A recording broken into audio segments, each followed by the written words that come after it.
이런 천지신명께서 장난이라도 치시는가. 고요한 가야산 해인사의 새벽을 갈라 터져 나온 것은 목탁 소리도 예불 소리도 아니었다.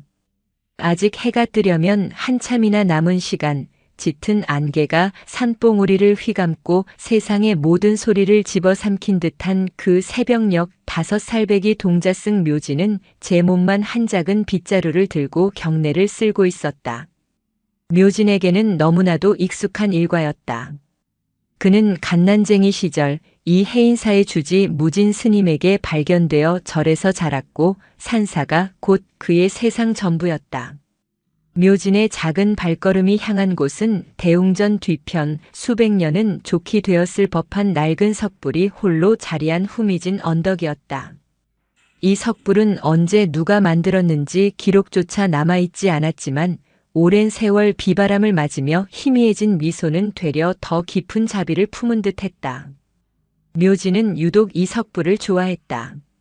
말이 없는 석불 앞에서 조잘조잘 하루의 이야기를 털어놓기도 하고 어른 스님들에게 꾸지람을 들은 날에는 석불의 무릎에 기대어 훌쩍이곤 했다. 마치 자신을 이 세상에 있게 해준 할아버지처럼, 아니 그보다 더 큰 무언가처럼 느껴졌다. 그날따라 묘진은 석불에게 유난히 더 가고 싶었다. 어젯밤 꿈자리가 뒤숭숭했던 탓이다. 꿈속에서 묘진은 끝없이 펼쳐진 어둠 속을 혼자 걷고 있었다.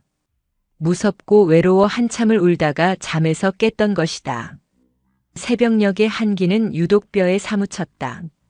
석불 앞에 다다른 묘진은 늘 하던 대로 두 손을 모으고 고개를 숙였다. 부처님, 오늘도 좋은 하루 되세요.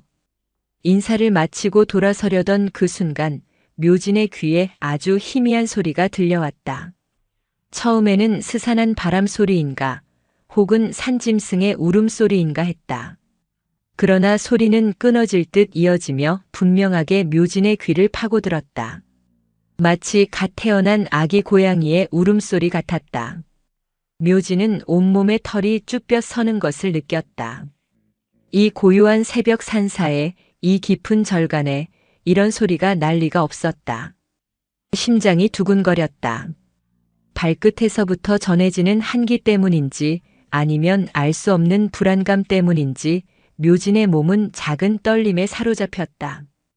호기심이 두려움을 압도했다. 묘진은 소리가 들려오는 곳으로 조심스럽게 발걸음을 옮겼다. 한 걸음 한 걸음 밟는 흙바닥의 촉감이 더욱 생생하게 느껴졌다. 소리의 진원지는 석불의 바로 옆 거대한 바위 틈이었다. 그리고 그곳에는 묘진의 눈을 의심하게 하는 광경이 펼쳐져 있었다. 깨끗한 흰색 천에 곱게 쌓인 무언가가 놓여 있었다. 그리고 그 천에서 그토록 애처로운 울음소리가 새어나오고 있었다. 묘진은 저도 모르게 마른 침을 삼켰다. 작은 손으로 조심스럽게 천을 헤치자 갓 태어난 듯 붉고 쭈글쭈글한 아기의 얼굴이 드러났다. 세상의 빛을 본 지 얼마 되지 않은 작은 생명은 추위와 배고픔에 지쳐 간신히 울고 있었다. 그 작은 몸뚱이가 끊임없이 떨리고 있었고 핏기 없는 입술은 파르르 흔들렸다. 묘진은 그 자리에 얼어붙었다. 생전 처음 보는 아기라는 존재. 하지만 이상하게도 낯설지가 않았다. 오히려 거울을 보는 듯한 기묘한 동질감이 온몸을 휘감았다. 주지 스님인 무진은 묘진에게 늘 말해주곤 했다. 너 또한 이 절의 문 앞에서 발견되었단다. 부처님께서 우리에게 보내주신 귀한 인연이지. 버려졌다는 것. 그것은 5살 묘진이 온전히 이해하기에는 너무나도 어려운 개념이었다. 하지만 어렴풋이 알고 있었다. 자신에게는 다른 아이들처럼 엄마와 아빠가 없다는 것을. 그리고 지금 눈앞에 이 아기 또한 자신과 같은 운명이라는 것을 직감적으로 깨달았다. 그의 작은 가슴 속에 설명할 수 없는 감정들이 휘몰아쳤다. 연민, 슬픔, 그리고 동시에 묘한 책임감. 아기의 울음소리는 점점 더 희미해져 갔다. 이대로 두면 이 작은 생명의 불씨는 금방이라도 꺼져버릴 것만 같았다. 묘진의 작은 머릿속에서 수만 가지 생각이 스쳐 지나갔다. 어른 스님들을 불러와야 할까? 아니, 스님들은 지금 막 새벽 예불을 시작하셨을 것이다. 법당은 이미 경건한 연불 소리로 가득 차 있을 터 자신이 달려가 스님들을 부른다면 큰 소동이 일어날 것이 분명했다. 그리고 과연 스님들이 이 아기를 어떻게 받아들일까 하는 불안감도 스쳐 지나갔다. 절간의 아기라니 상상조차 해본 적 없는 일이었다. 내가 무언가 해야 한다. 묘진은 결심했다. 떨리는 손으로 아기를 감싼 천을 여몄다. 생각보다 아기는 무거웠다. 제 몸 하나 가누기도 힘든 5살 아이가 갓난아기를 안는 것은 결코 쉬운 일이 아니었다. 비틀거리며 몇 번이나 넘어질 뻔했지만 묘진은 이를 악물었다.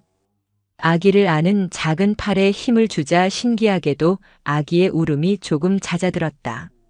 마치 묘진의 온기가 전해지기라도 한 것처럼, 혹은 자신을 안고 있는 작은 품이 주는 안정감 때문인지도 몰랐다. 묘진은 아기의 붉은 얼굴에 자신의 뺨을 조심스럽게 기댔다. 아기의 뜨끈한 체온이 묘진의 뺨에 닿았다. 괜찮아, 이제 괜찮아. 묘진은 아기에게 속삭였다. 그것은 자신에게 하는 다짐이기도 했다. 두려워하고 망설이던 자신에게, 이 상황을 피하려던 자신에게 보내는 작은 격려였다. 비틀거리는 걸음으로 묘진은 대웅전을 향해 걷기 시작했다. 새벽의 푸른 빛이 안개를 뚫고 내려와 작은 생명을 품에 안은 더 작은 생명의 그림자를 길게 늘어뜨리고 있었다. 그의 작은 어깨 위로 아기의 무게가 고스란히 느껴졌다. 하지만 그 무게는 결코 부담스럽지 않았다. 오히려 묘한 충만감과 행복감이 밀려왔다. 그 순간 묘진의 머릿속에는 오직 한 가지 생각뿐이었다. 부처님이 나에게 동생을 보내주셨구나. 어쩌면 그는 아기가 자신과 같은 존재임을 알아보고 홀로 외로웠던 자신의 삶에 부처님이 보낸 선물이 아닐까 생각했을지도 모른다. 그의 마음속에 피어나는 새로운 감정들은 마치 겨울을 견딘 씨앗이 봄을 맞아 싹을 우듯 신비로웠다. 새벽 예불이 끝나고 공양간에 모여 아침 죽을 들던 스님들의 고요한 일상은 묘진의 등장과 함께 산산조각 났다. 스님, 큰 스님, 이것 좀 보세요. 헐레벌떡 공양간 문을 열고 들어온 묘진은 제 몸만 한 강보를 품에 안고 있었다. 흙투성이가 된 얼굴과 땀으로 흠뻑 젖은 승복은 그가 얼마나 다급하게 달려왔는지를 짐작하게 했다. 식사를 하던 수십 명의 스님들의 시선이 일제히 묘진에게로 쏠렸다. 숟가락을 들다 멈춘 스님, 죽을 삼키다 말고 굳어버린 스님, 모두의 얼굴에는 당황스러움과 함께 의아함이 가득했다. 절간에서 이렇게 큰 소동이 일어나는 것은 매우 드문 일이었다. 묘진아, 무슨 소란이냐? 공양 중에는 정숙해야 한다고 일렀거늘. 가장 상석에 앉아있던 주지 무진 스님이 나지막이 꾸짖었다. 60 후반의 무진 스님은 깊게 팬 주름 속에 온화함과 엄격함을 동시에 지니고 있었다. 그의 말 한마디에 소란스럽던 공양가는 다시 정적에 휩싸였다. 하지만 묘진은 주눅 들지 않았다. 오히려 더욱 다급한 목소리로 외쳤다. 큰 스님, 아기입니다. 부처님께서 주셨습니다. 아기라는 말에 스님들 사이에 술렁임이 일었다. 공양간의 고요함은 다시 깨지고 작은 웅성거림이 퍼져나갔다. 아기라고? 저래? 스님들의 얼굴에는 혼란스러움과 함께 믿을 수 없다는 표정이 교차했다. 무진 스님의 표정도 순간 굳어졌다. 그는 천천히 자리에서 일어나 묘진에게 다가갔다. 그의 눈빛은 깊고 묘진이 품에 안고 있는 강보에 고정되어 있었다.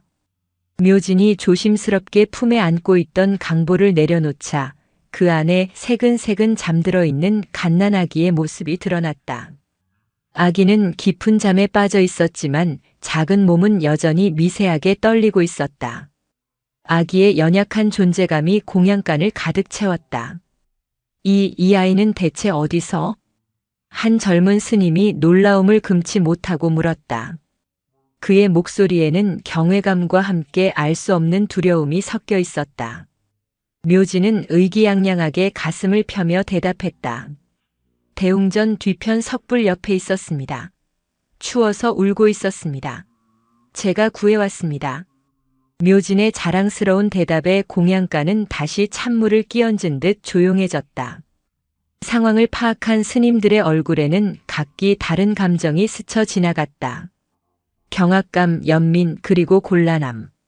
절간에 아기가 나타나다니 이는 상상할 수 없는 일이었다. 스님들은 모두 새 속의 연을 끊고 산문의 귀한 몸 속세의 일, 특히 갓난아기를 돌보는 일은 그들에게 너무나도 낯설고 어려운 과제였다. 누가 또 자식을 버리고 갔구먼. 즉, 어인자가 어찌 그리 무책임할꼬. 일단 경찰에 먼저 신고해야 하는 것 아닙니까? 아기에게 젖을 물려야 할 텐데. 분유라도 구해와야 하지 않겠소?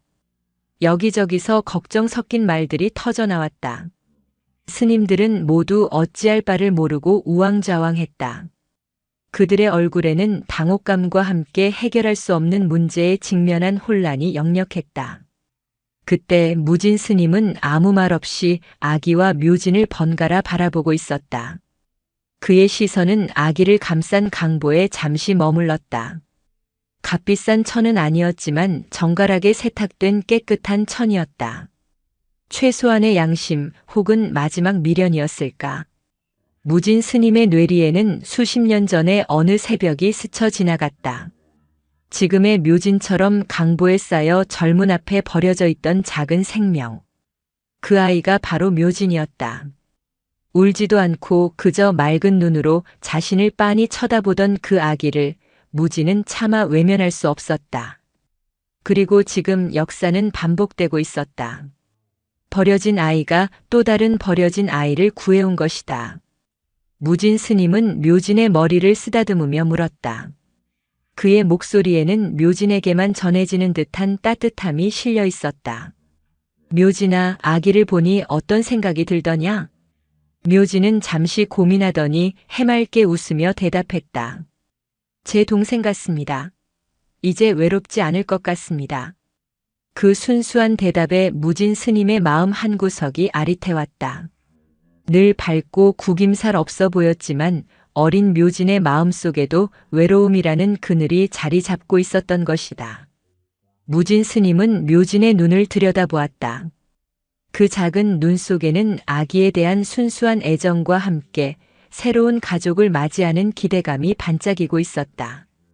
큰 스님, 일단 아이의 상태부터 살피고 경찰에 연락하는 것이 순서일 듯합니다.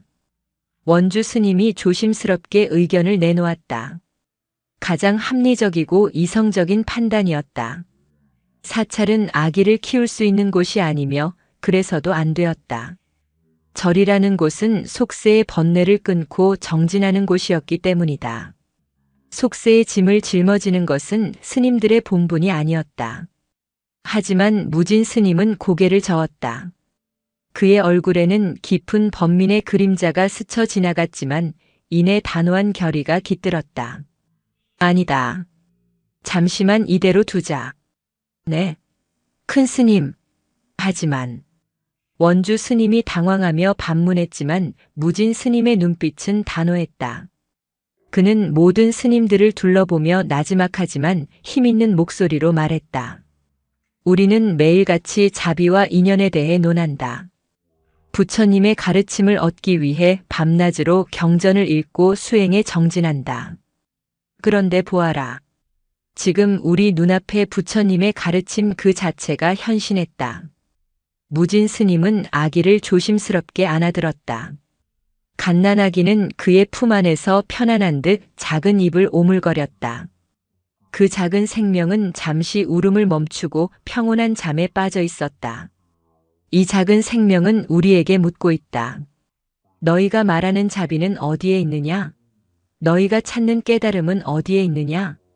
경전 속에 박제된 활자 속에 있느냐? 아니면 지금 당장 온기를 나누어 주어야 할 이 작은 생명에게 있느냐? 스님들은 아무 말도 하지 못했다. 무진 스님의 말은 단순한 꾸짖음이 아니었다. 그것은 수행자로서의 본질을 꿰뚫는 날카로운 질문이었다. 그들의 마음속 깊은 곳에 자리 잡고 있던 번뇌와 함께 자신들의 수행이 과연 진정한 자비를 향하고 있었는지 되묻는 소리였다. 경찰에 신고하고 관청에 보내는 것은 언제든 할 수 있는 일이다. 하지만 이 아이가 우리 절에 온 것은 분명한 인연이다. 묘진이가 이 아이를 발견한 것 또한 깊은 인연이다. 이 인연을 통해 우리가 무엇을 배워야 하는지, 무엇을 깨달아야 하는지 잠시 지켜보자구나. 무진 스님의 선언에 더 이상 이의를 제기하는 스님은 없었다. 깊은 침묵 속에 모두 고개를 숙였다.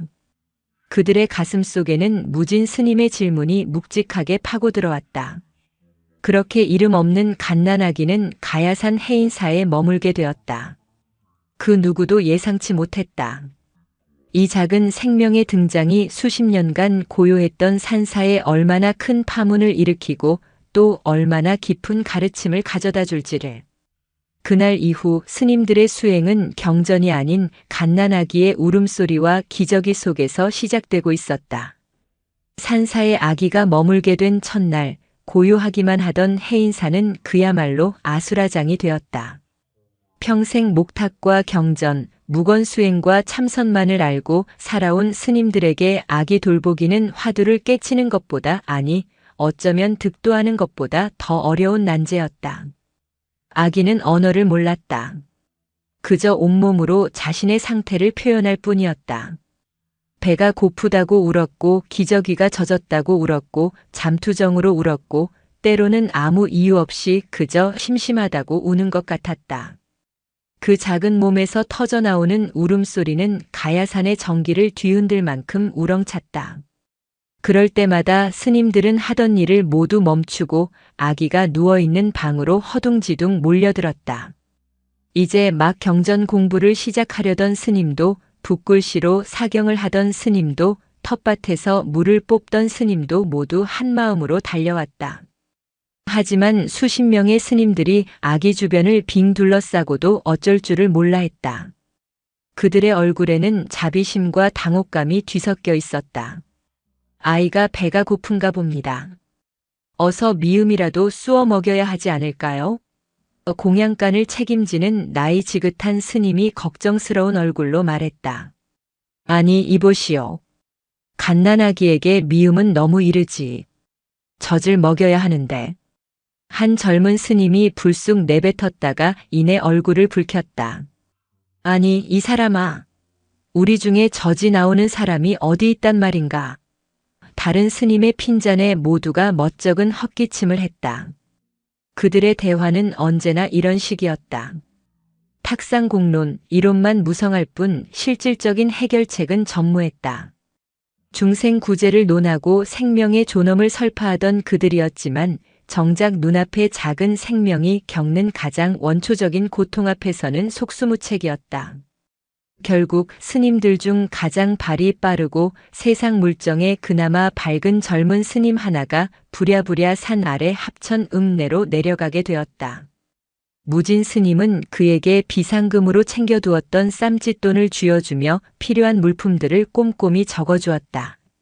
분유, 젖병, 기저귀, 아기 옷, 채운게 낯선 단어들이 화선지 위에 가득했다.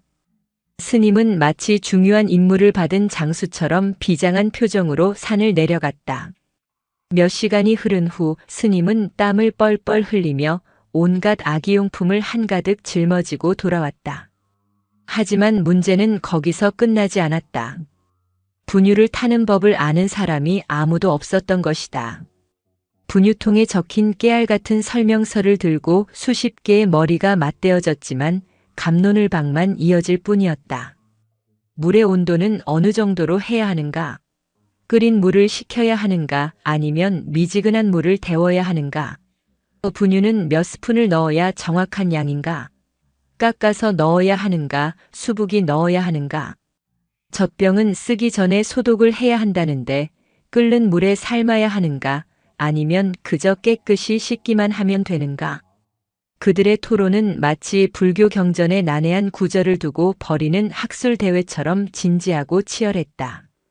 하지만 아기의 울음소리는 점점 더 자지러들었고 이제는 거의 숨이 넘어갈 듯 했다. 그때 모든 소동을 잠자코 지켜보던 묘진이 나섰다. 제가 해보겠습니다. 5살 동자승의 작지만 단호한 목소리에 모두의 시선이 집중되었다.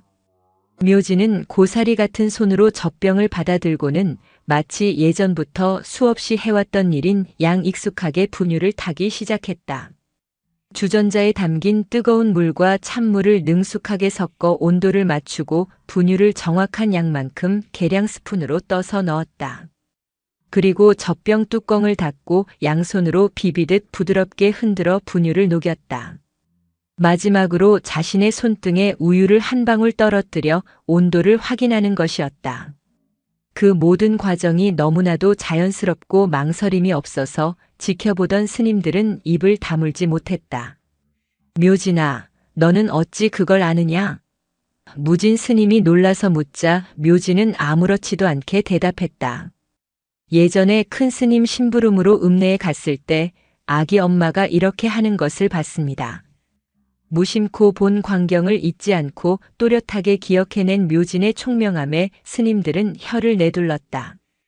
그들은 경전을 통째로 외우는 것보다 묘진의 그 기억력 하나가 지금 이 순간에는 훨씬 더 위대하고 소중하게 느껴졌다. 묘진이 아기의 입에 젖병을 조심스럽게 물리자 아기는 기다렸다는 듯이 개걸스럽게 우유를 빨기 시작했다. 쪽쪽 하는 소리가 방 안에 울려 퍼졌다. 아기의 작은 입이 오물거리는 것을 보자 시끄럽고 혼란스럽던 스님들의 얼굴에 저절로 자애로운 미소가 번졌다. 그 순간만큼은 모두가 근엄한 수행자가 아닌 한 아이의 든든한 보호자가 된 듯했다. 그날 이후 묘진은 자연스럽게 아기의 엄마 역할을 도맡게 되었다. 그리고 수십 명의 스님들은 묘진의 지휘 아래 일사불란하게 움직이는 보조가 되었다. 기적이 갈아야 합니다. 묘진이 외치면 건장한 스님 2명이 달려들어 아기를 붙잡고 끙끙대며 기저귀를 갈았다. 처음에는 아기의 작은 몸을 어찌 다뤄야 할지 몰라 벌벌 떨었지만 며칠이 지나자 제법 능숙하게 기저귀를 채울 수 있게 되었다. 목욕해야 합니다. 묘진의 말이 떨어지면 어떤 스님은 아궁이에 불을 지펴 따뜻한 물을 데웠고 어떤 스님은 커다란 나무 대야를 가져왔으며 또 다른 스님은 아기가 입을 깨끗한 옷을 준비하는 등 각자 역할이 정해졌다. 마치 잘 짜인 연극처럼 묘진이라는 작은 연출가의 지휘에 따라 해인사의 일상은 완전히 새로운 방식으로 흘러가기 시작했다. 묘진은 아기에게 아란이라는 이름을 지어주었다. 아름다운 난초라는 뜻이 아니라 그저 아라나, 아라나 하고 부르면 아기가 방긋 웃는 것 같았기 때문이었다.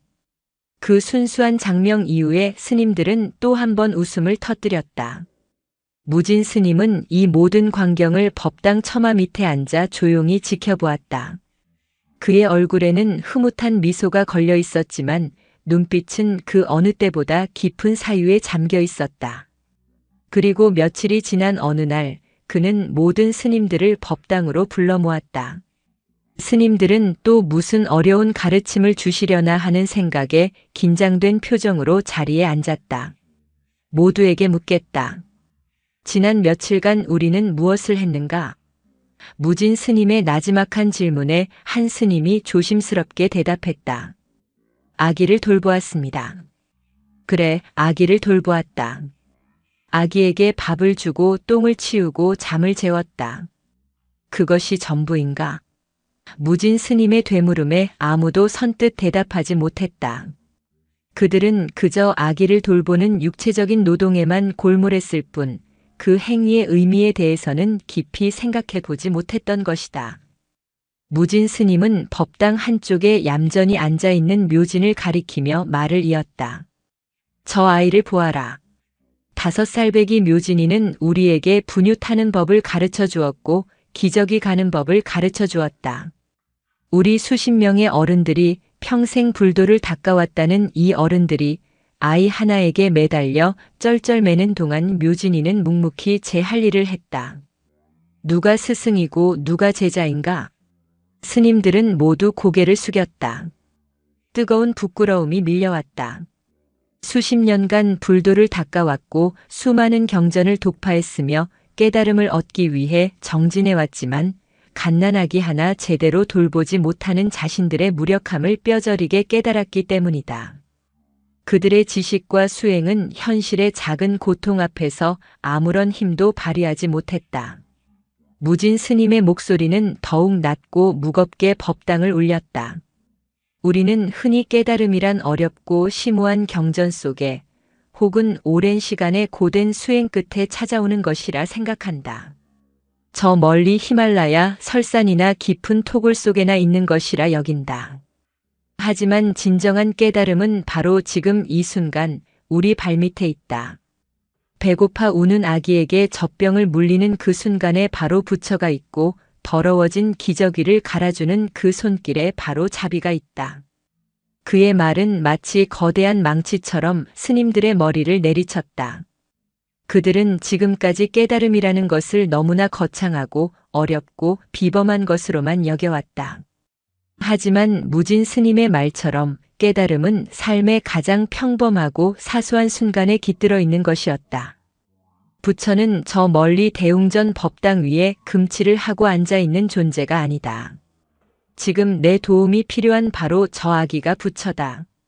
아기를 돌보는 것이 곧 수행이고 아기의 울음소리를 듣는 것이 곧 부처의 설법을 듣는 것이다. 묘진이는 우리보다 먼저 그것을 깨달았다. 저 아이는 우리 모두의 스승이다. 그날 이후 해인사의 풍경은 완전히 달라졌다. 스님들은 더 이상 아기 돌보는 것을 귀찮거나 낯선 일 혹은 자신들의 수행을 방해하는 세속적인 일로 여기지 않았다. 아기의 기저귀를 가는 것을 부처님께 공양을 올리는 것만큼이나 경건하게 생각했고 아기를 위해 분유를 타는 것을 차를 다리는 다도만큼이나 정성스럽게 여겼다. 아기의 옹알이는 세상에서 가장 아름다운 독경 소리가 되었고 아기의 작은 미소는 그 어떤 불상보다도 자비로운 미소가 되었다. 스님들은 아란을 돌보며 자신들이 경전에서 글자로만 배웠던 자비와 연민이 무엇인지 몸으로 체득하기 시작했다. 어느 날 밤 무진 스님은 잠든 묘진과 아란의 곁을 조용히 지키고 있었다. 제 몸만 한 이불을 꼭 덮고 나란히 잠든 두 아이의 모습은 더없이 평화로워 보였다. 묘진의 작은 손이 아란의 배 위에 다정하게 놓여 있었다. 무진 스님은 자신도 모르게 두 손을 모았다. 부처님 감사합니다. 이 늙고 어리석은 중생의 눈을 뜨게 해주시니 감사합니다. 이 절에 가장 작은 스승을 둘이나 보내주시어 저희가 책 속에서 길을 잃지 않고 살아있는 불법을 배우게 하시니 그 은혜가 가히 없습니다. 산사의 밤은 깊어갔고 작은 숨소리 두 개가 고요한 어둠 속에서 따뜻한 온기를 피워내고 있었다. 무진 스님은 비로소 깨달았다. 진정한 불법은 책 속에 있는 것이 아니라 이처럼 서로의 온기를 나누는 가장 낮은 곳에 존재한다는 것을. 그리고 그 가르침의 여정은 이제 막 시작되고 있었다. 계절이 바뀌어 가야산의 푸르름이 한층 짙어질 무렵 아라는 산사의 일상에 완벽하게 녹아들었다. 아기는 이제 제법 목을 가누고 뒤집기를 하고 의미를 알 수 없는 옹알이로 자신의 의사를 표현하기 시작했다. 아란의 존재는 회색빛 승복만 가득했던 절간에 더없이 화사한 꽃처럼 피어났다. 아침 예불이 끝나면 누군가는 아란의 젖병을 소독했고 공양을 마친 후에는 너도 나도 아기를 한번 안아보려 줄을 섰다. 아기의 까르르 웃는 소리는 스님들의 고된 수행의 청량한 활력소가 되었다. 하지만 평화로운 일상 속에 새로운 문제가 생겨났다. 스님들의 가장 중요하고 신성한 수행 중 하나인 참선 시간이 아란으로 인해 방해받기 시작한 것이다. 고요한 선방에 수십 명의 스님들이 가부좌를 틀고 앉아 있었다.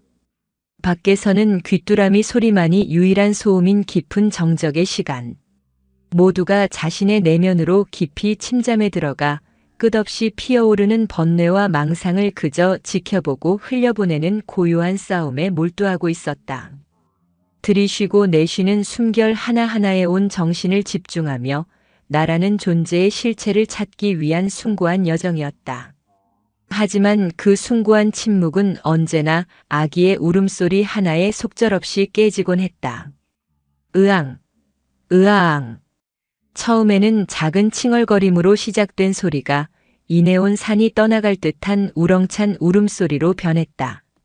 묘진이 아무리 등을 토닥이고 얼러봐도 한 번 터진 울음은 쉽게 그치지 않았다. 잠투정일 때도 있었고 배앓이를 할 때도 있었다. 깊은 산매에 들어있던 스님들의 미간이 저절로 찌푸려졌다. 애써 가라앉힌 마음의 호수에 커다란 돌멩이가 떨어진 듯 동심원이 번져나가며 고요함이 산산조각 났다. 몇몇 젊은 스님들은 다리에 힘이 들어가고 호흡이 흐트러지는 것을 느꼈다.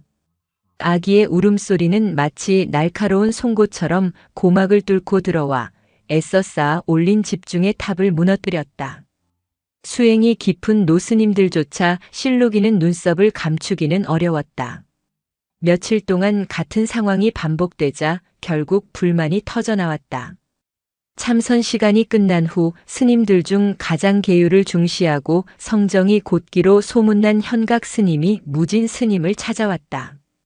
그의 얼굴에는 고뇌와 결심이 뒤섞여 있었다. 큰 스님, 드릴 말씀이 있습니다. 무슨 일인가 현각?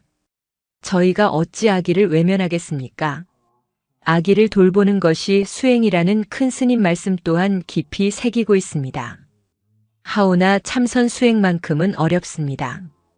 아기의 울음소리 때문에 도저히 집중을 할 수가 없습니다. 바라옵건대 선방만이라도 아이의 출입을 금해 주시거나 우는 동안에는 멀리 떨어뜨려 주셨으면 합니다. 현각의 말은 다른 스님들 다수가 속으로만 생각하던 것이었다. 몇몇 스님들이 그의 말에 동조하며 조용히 고개를 끄덕였다. 수행자에게 참선은 깨달음으로 가는 가장 중요한 길이거늘 그 길목에서 계속 발이 묶이는 듯한 답답함을 느끼고 있었던 것이다. 무진 스님은 말없이 찻잔에 차를 따랐다. 찻잔에 담긴 맑은 녹색 찬물이 잔잔히 흔들렸다. 방 안에는 그윽한 차향만이 감돌았다. 한참의 침묵 끝에 무진 스님이 입을 열었다. 현각, 자네에게 묻겠네. 자네를 방해하는 것이 아기의 울음소리인가 아니면 그 소리에 반응하는 자네의 마음인가? 현각은 섣불리 대답하지 못했다.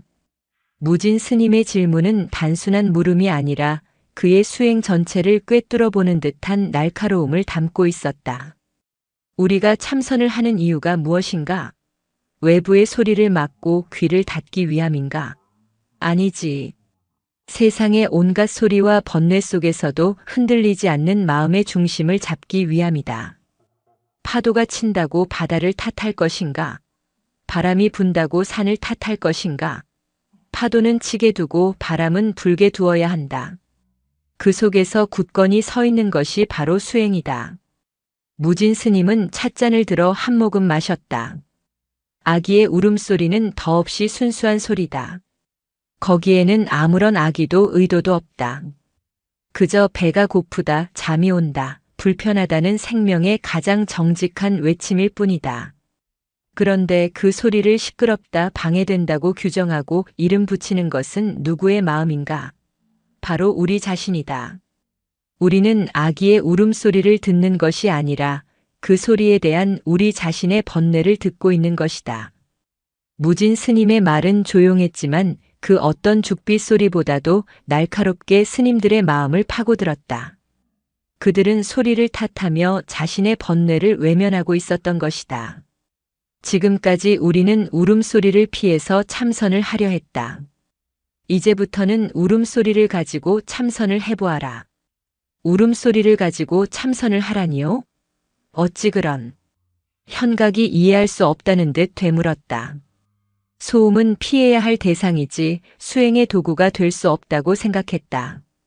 울음소리를 화두로 삼아라. 이 시끄러운 소리는 어디에서 오는가? 이 소리를 듣고 번뇌하는 나는 누구인가? 하고 스스로에게 물어라. 울음소리를 없애려 하지 말고 그저 가만히 지켜보아라. 소리가 일어나고 머물고 사라지는 그 모든 과정을 마음의 눈으로 똑똑히 지켜보아라. 그것이 바로 살아있는 화두이며 움직이는 선이다. 그날 이후 스님들의 참선 수행은 새로운 국면을 맞았다. 여전히 아라는 때와 장소를 가리지 않고 울었다. 하지만 스님들은 더 이상 소리를 피하려 애쓰지 않았다. 무진 스님의 가르침대로 그들은 울음소리 속으로 걸어 들어가기 시작했다. 어떤 스님은 울음소리의 파동에 자신의 호흡을 맞추어 보기도 했고, 어떤 스님은 울음소리가 자신의 귀에 들어와 마음을 흔들고 다시 사라지는 과정을 관조했다. 물론 쉽지는 않았다. 여전히 많은 스님들이 괴로워했고 집중하지 못했으며 참선이 끝나면 녹초가 되기 일쑤였다. 하지만 분명한 것은 그들의 수행이 더 이상 고요한 선방 안에만 머무르지 않고 삶의 가장 현실적인 소음 속으로 확장되었다는 점이다. 그 모든 소란의 중심에서 묘지는 언제나처럼 묵묵히 아란을 돌볼 뿐이었다. 어른 스님들이 울음소리라는 화두와 씨름하는 동안 묘지는 그저 울음의 원인을 해결해 주었다. 배가 고파 울면 젖병을 물리고 기저귀가 젖어 울면 새 것으로 갈아주었다. 묘진에게 아란의 울음소리는 시끄러운 소음이 아니라 사랑하는 동생이 보내는 간절한 신호였다. 그는 소리를 분석하거나 관조하지 않았다. 그저 듣고 공감하고 행동할 뿐이었다. 어느 날 저녁 참선을 마친 현각 스님이 무진 스님을 다시 찾아왔다. 그의 얼굴에는 지난번과는 다른 깊은 고민의 흔적이 서려 있었다. 큰 스님, 아직도 잘 모르겠습니다. 울음소리를 관조하려 할수록 그 소리에 더욱 집착하게 되는 제 자신을 발견할 뿐입니다. 소리를 이겨내야 한다는 생각, 번뇌를 없애야 한다는 생각에 사로잡혀 더욱 고통스럽습니다. 무진 스님은 말없이 그를 데리고 묘진의 처소로 갔다. 문틈으로 보니 묘진은 잠투정을 하는 아란을 품에 안고 자장가를 불러주고 있었다. 묘진이 배운 유일한 노래인 반야심경이었다. 마하반야 바라밀 다심경 관자제보살 행심 반야 바라밀 다시. 마디마디 끊어지고 서툰 음정의 반야심경을 들으며 아란은 어느새 새근새근 잠이 들어 있었다. 그 평화로운 광경을 바라보던 무진 스님이 나지막이 말했다.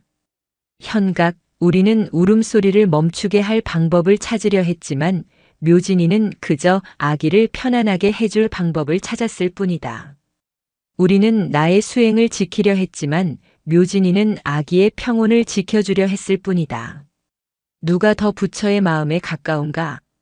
현각은 아무 말도 할 수 없었다. 거대한 망치로 머리를 한 대 얻어맞은 듯한 충격이 온몸을 감쌌다. 그는 울음소리를 문제로 규정하고 그것을 해결하거나 이겨내려 했다. 하지만 묘지는 그 소리를 소통으로 받아들이고 그저 사랑으로 응답했을 뿐이었다. 수행의 본질은 번뇌를 이기는 것이 아니라 자비를 행하는 것임을 그는 그 순간 깨달았다. 그는 그저 고개를 숙일 뿐이었다. 고요한 산사의 밤, 아기의 고른 숨소리가 그 어떤 침묵보다도 깊고 평화롭게 울려 퍼지고 있었다. 현각 스님의 귀에 그 숨소리는 세상에서 가장 아름다운 법문처럼 들려왔다. 계절이 두어 번 바뀌고 가야산의 단풍이 마치 불타오르는 저녁 노을처럼 붉게 타오를 무렵 아라는 더 이상 얌전히 누워만 있는 아기가 아니었다. 좁은 방 안에서 만족해야 했던 아기의 세계는 이제 온 해인사로 넓어졌다. 뒤집기를 하고 배밀이를 하던 아기는 마침내 네 발로 기어다니기 시작했다. 그 작은 몸짓 하나가 스님들의 수행에 새로운 국면을 가져왔다. 울음소리라는 청각적 화두는 이제 예측 불가능한 움직임이라는 시각적이고 공간적인 화두로 진화한 것이다. 아란의 작은 몸은 잠시도 가만히 있지를 않았다. 반질반질하게 닦여 윤이 나는 대웅전의 넓은 마룻바닥은 아기에게 최고의 놀이터였다. 스님들이 지극히 엄숙한 분위기 속에서 아침 예불을 올리는 동안 아라는 그들 사이를 헤집고 기어다니며 이제 막 산매에 들려는 스님의 옷자락을 잡아당기기 일쑤였다. 어떤 날은 목탁을 두드리던 노스님의 등 뒤로 몰래 기어가 깍꿍놀이라도 하듯 해맑게 웃어 보이는 바람에 평생을 수행해 온 노스님이 독경구절을 잊고 헛기침을 하기도 했다. 한 스님이 깜빡 잊고 내려놓은 목탁을 향해 아기가 전속력으로 돌진하다가 옆에 있던 다른 스님의 재빠른 손길에 구출되는 아슬아슬한 순간도 여러 번이었다. 처음에는 이러한 돌발 상황에 당황하여 예불의 흐름을 놓치기 일쑤였던 스님들도 이제는 제법 익숙해졌다. 그들은 예불을 올리면서도 한쪽 눈으로는 항상 아기의 동태를 살폈고 몇몇 젊은 스님들은 아예 아란 전담 수비수가 되어 아기가 위험한 곳으로 가지 못하도록 그림자처럼 따라다녔다. 이것은 그들에게 새로운 형태의 수행, 동중선, 즉 움직임 속의 참선이었다. 고요한 선방에 앉아서만 내면을 들여다보는 것이 아니라 시끄럽고 분주한 현실 속에서 마음의 중심을 잡는 훈련이었던 것이다. 그 중에서도 가장 큰 변화를 겪은 것은 묘진이었다.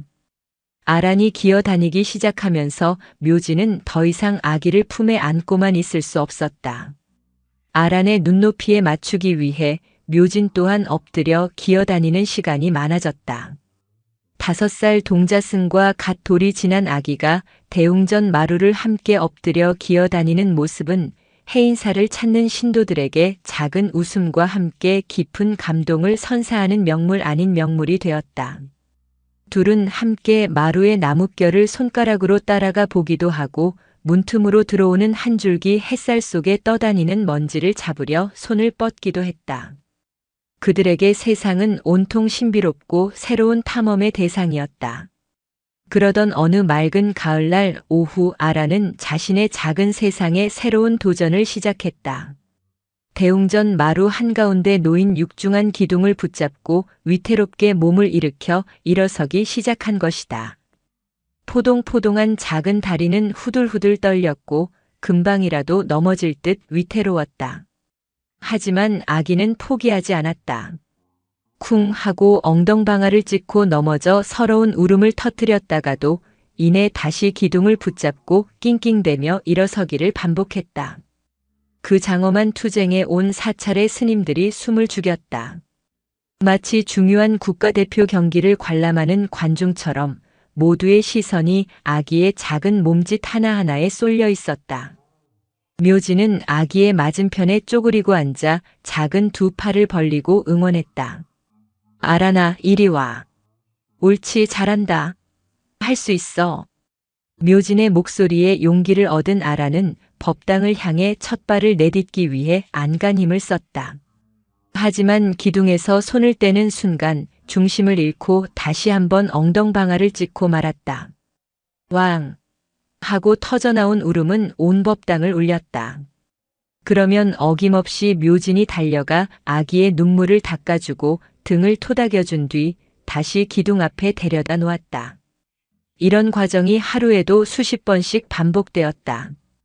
그 모습을 지켜보던 젊은 스님 하나가 안타까운 듯 말했다.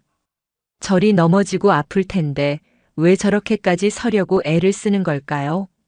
기어다니는 것이 훨씬 편하고 안전할 텐데요. 그 말을 들은 무진 스님이 빙그레 웃으며 대답했다.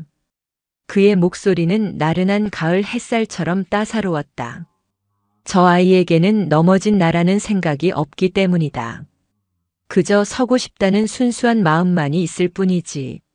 스님들은 무진 스님의 말을 이해하지 못하고 어리둥절한 표정을 지었다. 우리는 어떤가? 살면서 한두 번 넘어지면 나는 실패자다. 나는 능력이 없다며 스스로를 규정하고 주저앉아 버린다. 넘어진 사실 그 자체보다 실패한 나라는 생각에 사로잡혀 더 큰 고통을 받는다. 하지만 저 아기를 보아라. 아기에게는 실패라는 개념이 없다. 넘어지는 것은 그저 서기 위한 과정의 일부일 뿐이다. 아프면 울고 울음이 그치면 다시 일어선다.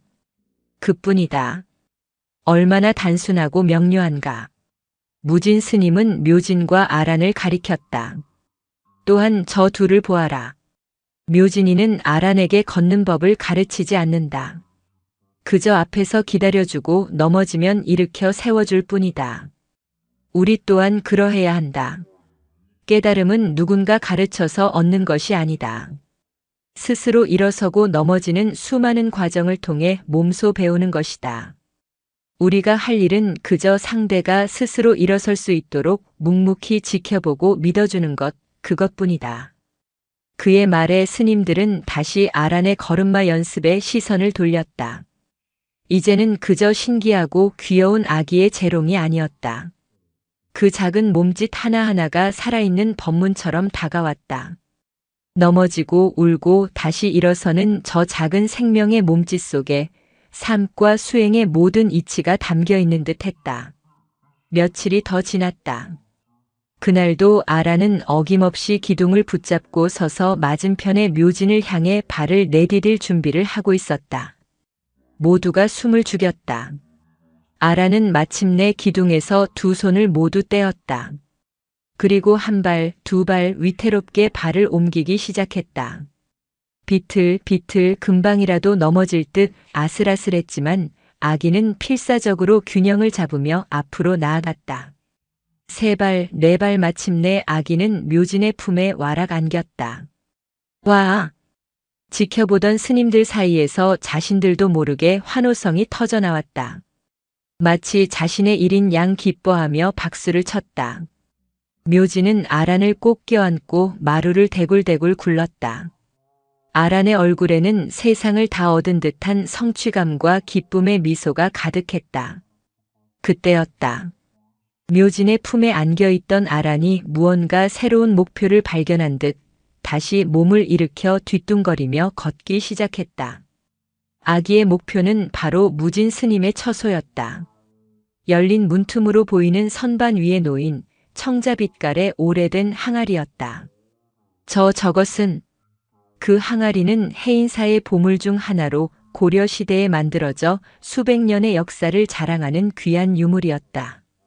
역대 큰 스님들의 다비식에서 나온 살이 일부를 모셔두었다는 이야기도 전해질 만큼 신성시되는 기물이었다. 아기가 그쪽으로 향하는 것을 본 스님들의 얼굴이 하얗게 질렸다. 아란아, 안 돼. 스님들이 다급하게 외쳤지만 아기의 걸음은 이미 항아리를 향해 있었다. 아기는 마침내 선반에 다다라 작은 손으로 항아리 아랫부분을 잡고 위로 잡아당겼다. 스님들이 미처 손을 쓸 틈도 없이 육중한 항아리가 아기의 손에 이끌려 서서히 기울기 시작했다. 시간은 멈춘 듯 했고 스님들의 눈에는 거대한 항아리가 위태롭게 흔들리는 모습만이 가득 찼다. 와장창. 산사의 고요를 깨트리는 날카로운 파열음.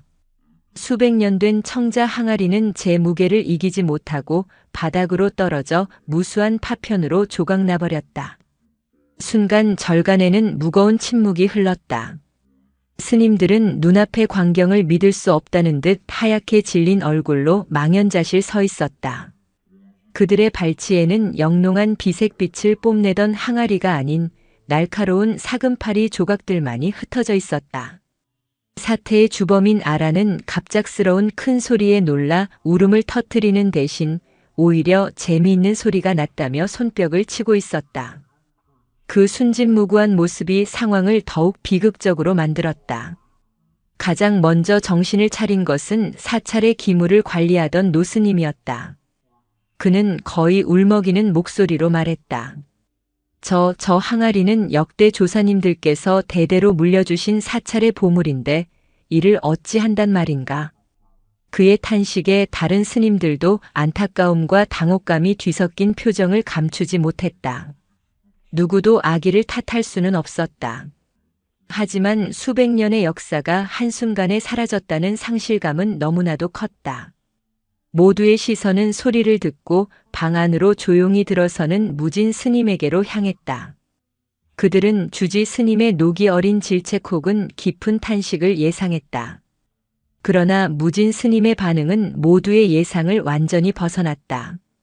그는 산산조각 난 항아리 파편을 한번 쓱 훑어보고는 아무 일도 없었다는 듯 아란에게 다가가 다정하게 물었다. 우리 아란이 놀라지 않았느냐? 다친 곳은 없고. 그는 아기의 작은 손과 발을 살피며 혹시라도 파편에 긁힌 곳은 없는지 먼저 확인했다. 아기가 다치지 않은 것을 확인하고 나서야 그는 자리에서 일어나 스님들을 둘러보았다. 그의 표정은 분노나 실망이 아닌 알 수 없는 평온함으로 가득했다. 모두의 얼굴에 상심이 가득하구나. 무진 스님은 가장 큰 파편 하나를 조심스럽게 집어들었다. 날카로운 단면에는 흙의 질감과 유약의 흐름이 고스란히 드러나 있었다. 내가 너희에게 묻겠다. 이 항아리는 언제 가장 아름다웠는가? 선반 위에 고이 모셔져 먼지만 쌓여갈 때가 가장 아름다웠는가? 아니면 지금 이렇게 자신의 모든 것을 드러내며 본래의 흙으로 돌아갔을 때가 가장 아름다운가? 큰 스님 하오나 저 항아리는 기물관리 노스님이 말을 잇지 못하자 무진 스님이 그의 말을 받았다. 그래, 귀한 골동품이었지. 수백 년의 역사를 담고 있었고 우리 절의 자랑이기도 했다. 하지만 형태가 있는 모든 것은 언젠가는 반드시 사라지는 법. 이것이 바로 부처님께서 가르쳐 주신 재행무상의 진리다. 우리는 이 항아리가 언젠가는 깨질 것이라는 사실을 이미 알고 있었다. 다만 오늘이 바로 그날이었을 뿐이다. 그런데 너희는 어찌하여 이미 알고 있던 진리 앞에서 이토록 슬퍼하는가? 무진 스님은 파편을 들어 햇빛에 비추어 보았다. 너희는 지금 깨진 항아리를 보고 슬퍼하고 있다. 하지만 사실 너희를 슬프게 하는 것은 깨진 항아리가 아니다. 그 항아리에 대한 너희의 집착이 너희를 슬프게 하는 것이다. 귀한 것이다. 아름다운 것이다. 영원해야 한다는 너희의 생각이 고통을 만드는 것이다. 그의 말은 스님들의 마음을 정통으로 꿰뚫었다. 그들은 항아리의 본질이 아닌 그것에 부여된 가치와 역사에 얽매여 있었던 것이다. 보아라. 항아리가 깨지니 비로소 그 속이 보인다. 이 흙은 어느 산에서 왔으며 이 유약은 어떤 불의 힘으로 지금의 빛을 갖게 되었는지 온전한 형태 속에 갇혀 있을 때는 미처 보지 못했던 것들이 부서지고 나서야 비로소 그 본 모습을 드러내는구나. 우리의 마음 또한 마찬가지다. 나라는 단단한 항아리 속에 갇혀 있을 때는 보이지 않던 것들이 그 아집과 편견이 깨지고 나서야 비로소 세상의 참모습을 보게 되는 것이다. 모두가 무진 스님의 법문에 귀를 기울이는 동안 묘진은 조용히 움직이고 있었다. 묘진의 눈에는 깨진 항아리의 가치나 그 안에 담긴 법문이 보이지 않았다. 오직 날카로운 파편에 아란이 다칠까 걱정될 뿐이었다. 그는 아장아장 걷는 아란의 앞을 막아서고는 고사리 같은 손으로 조심스럽게 큰 파편들을 한쪽으로 치우기 시작했다. 그 모습을 본 무진 스님의 얼굴에 옅은 미소가 번졌다. 저 아이를 보아라. 너희가 역사의 상실을 탄식하고 집착의 고통에 빠져 있는 동안 묘진이는 그저 눈앞의 생명이 다치지 않을까 걱정하며 행동하고 있다. 깨달음이란 이처럼 단순하고 명료한 것이다. 어려운 교리나 현학적인 말 속에 있는 것이 아니라 지금 당장 해야 할 일을 행하는 자비로운 마음, 그 안에 있는 것이다. 무진 스님은 남은 스님들에게 말했다. 모두 조심해서 파편들을 쓸어 모으도록 해라. 하나도 버리지 말고 잘 모아두거라. 그날 오후 무진 스님의 방에서는 조용한 작업이 시작되었다. 무진 스님과 묘진은 상 위에 흩어진 항아리 조각들을 하나하나 맞추어 보고 있었다. 물론 원래의 모습으로 되돌릴 수는 없었다. 하지만 깨지고 이가 빠진 조각들이 모여 이전과는 다른 새로운 형태의 아름다움을 만들어내고 있었다. 무진 스님은 가장 큰 조각의 날카로운 면을 부드러운 사포로 갈아내며 묘진에게 말했다. 묘진아, 때로는 무언가가 부서져야만 우리는 그 안에 더 크고 소중한 것을 담을 수 있단다. 묘진은 그 말의 깊은 뜻을 다 알지 못했지만 그저 고개를 끄덕였다. 깨진 항아리 조각들 사이로 스며드는 늦가을의 햇살이 두 사람의 얼굴을 따스하게 비추고 있었다. 해인사는 깨진 항아리 하나를 잃었지만 그보다 더 값진 온전한 마음을 얻어가고 있었다. 차가운 바람이 가야산의 나뭇잎들을 모두 떨구고 앙상한 가지 위로 겨울의 문턱이 느껴질 무렵 아란에게 또 다른 새로운 변화가 찾아왔다. 의미를 알 수 없는 옹알이를 넘어 세상의 소리를 흉내내기 시작한 것이다. 처마 끝에 매달린 풍경 소리, 새벽 예불을 알리는 범종 소리, 바람 소리, 스님들의 나지막한 독경 소리까지. 아기는 마치 마른 스펀지가 물을 빨아들이듯 세상의 모든 소리를 자신의 것으로 만들었다. 그 모습이 기특하고 신기했던 스님들은 저마다 아기에게 말을 가르치기 시작했다. 그것은 고된 수행의 연속이던 그들의 일상에 찾아온 일종의 즐거운 놀이였다. 알아나 해보렴. 스마이너스님. 아니다, 이것부터 해야지. 부마이너스 처마이너스님. 가장 중요한 말은 이것이다. 나 마이너스 무 마이너스 아 마이너스 미 마이너스 타 마이너스 불. 스님들은 저마다 자신들이 가장 중요하다고 생각하는 단어를 아기에게 가르치려 애썼다. 그 중에서도 가장 열성적인 이는 단연 현각 스님이었다. 예전에 깐깐하고 엄격했던 모습은 온데간데 없이 그는 아란 앞에서 온갖 표정을 지으며 스님이라는 단어를 가르치려 고군분투했다. 그는 심지어 거울을 보며 입모양을 연습하기까지 했다. 하지만 아기는 그런 현각 스님의 노력이 재미있다는 듯 그저 까르르 웃기만 할 뿐 좀처럼 말을 따라 하지 않았다. 묘지는 그런 어른 스님들의 노력을 조금 이해할 수 없었다. 그는 아란에게 무언가를 억지로 가르치려 하지 않았다. 그저 함께 흙장난을 하며 이건 나무야, 저건 구름이야 하고 세상의 이름을 알려줄 뿐이었다. 아란이 자신을 부를 때는 그냥 오빠라고 부르면 된다고 생각했다. 그에게는 아란과 함께하는 모든 순간이 그 자체로 소통이고 대화였다. 그러던 어느 맑은 가을날 오후였다. 며칠 전 신도 한 분이 공양미와 함께 놓고 간 잘 익은 홍시를 묘지는 대청마루에 앉아 아란에게 숟가락으로 떠먹여주고 있었다. 주홍빛 과육이 꿀처럼 달콤했다. 아란은 달콤한 홍시가 맛있는지 작은 입을 새처럼 벌리며 받아먹었다. 한 입 가득 홍시를 물고 오물거리는 아란의 뺨이 다람쥐처럼 볼록해졌다. 한참을 그렇게 받아먹던 아란이 문득 숟가락을 든 묘진의 얼굴을 빤히 올려다보았다. 까맣고 깊은 아기의 눈동자가 묘진의 얼굴을 고스란히 담아냈다. 그리고 맑고 청아한 목소리로 아주 또렷하게 말했다. 엄마. 순간 묘진의 숟가락이 허공에서 멈췄다. 주변에서 그 광경을 흐뭇하게 지켜보던 스님들의 얼굴에도 놀라움이 스쳐 지나갔다.